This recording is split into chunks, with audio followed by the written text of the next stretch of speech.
आता आपण या जागेची एनर्जी चेक करतोय. ह्याची येणारी एनर्जी किती टक्के काय टक्के तर पासिंग 50% असतं. आपल्याला साधारण 60% वर पुढे एनर्जी पॉझिटिव्ह मिळाली पाहिजे मिळत, तर आपल्याला ही बॉर्डरला मिळते. 60% पर्यंत मिळते. परत ते 8 दिवसांचा मी ऑरा चेक केला तर 8 दिवसांकडचा ऑरा ओके. फक्त ब्रह्मस्थानाचाच ऑरा चुकीचा येतोय. जिना ब्रह्मस्थानात आलेला आहे.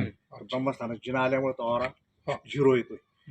एवढा एक हा प्रॉब्लेम दाखवतो. बाकी जागेची एनर्जी हे अपडाऊन होत राहते. आता 60% होते, 6 महिन्याने ते 50% होईल किंवा 70% पण होऊ शकते, वाढीव पण होईल. परंतु ती कॉन्स्टंट राहील म्हणून आम्ही काय करतो RCC कॉलम मध्येच त्याची रेमेडीज करून त्याचा डाऊन करून टाकतो. आता आपल्याला अजूनही काही करता येईल. आपल्याला बाकीचं हे करायचं फक्त ब्रह्मस्थानासाठीच आपल्याला फक्त हे करावं लागेल. ब्रह्मस्थानाचं ऊर्जा ऍक्टिव्हेट करण्यासाठी आपल्याला त्याची रेमेडीज करावी लागते.